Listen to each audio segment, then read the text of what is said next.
காலம்னா என்னன்னு புரிஞ்சுக்கணும். ஒரு சத்தியத்தை உள்வாங்க. எதிர்காலம் என்றுமே வராது, இறந்த காலம் இருந்ததே கிடையாது. இந்த சத்தியம் புரிந்த பிறகு உங்களுக்கு ஒரு மிகப்பெரிய ஆஹா, இந்த அளவுக்கு எளிமையான சத்தியம் புரியாமல் வாழ்வையே துக்கத்தில் தொலைத்தேனேன்னு யார் யாரெல்லாம் வெகுண்டு எழுகின்றீர்களோ அதுதான் ஆன்மீக எழுச்சி.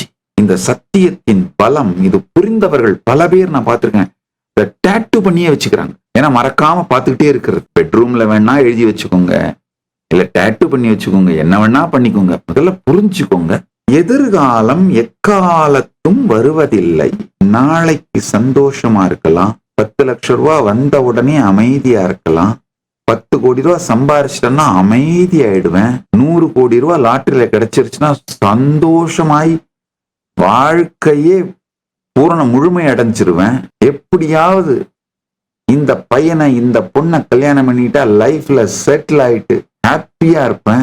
எப்படியாவது இந்த கோலை அச்சீவ் பண்ணிட்டேன்னா, இல்ல இந்த ஜாப் கிடைச்சிருச்சுன்னா, இந்த மாதிரியான கெரியர்ல செட்டில் ஆயிட்டேன்னா, இந்த கெரியர் பிரேக் த்ரூ அமைஞ்சிருச்சுன்னா, இந்த சினிமால நடிக்கிற சான்ஸ் கிடைச்சிருச்சுன்னா லைஃப்லயே செட்டில் ஆயிடுவேன். உங்கள் வாழ்க்கையை எதிர்காலத்துக்கு விற்று கொண்டிருக்கும் அனைவரும் தயவு செய்து கேளுங்கள், எதிர்காலம் வருவதே இல்லை.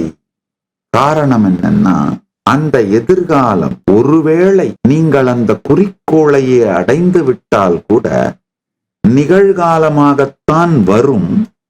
அது நிகழ்காலமாக வரும் பொழுது இந்த எதிர்காலத்தின் மீதே உங்கள் வாழ்க்கையை தள்ளி போடுகின்ற இந்த மன அமைப்பின் காரணமாக 100 கோடி குறிக்கோள் 1000 கோடியா மாறிட்டு 1000 கோடி அச்சீவ் பண்ணிடலாம், அப்புறமா ஹாப்பியா இருப்போம்பா, அதுக்கப்புறம் என் லைஃபே செலிப்ரேஷன் தான்ப்பா, பார்ட்டி தான்பா.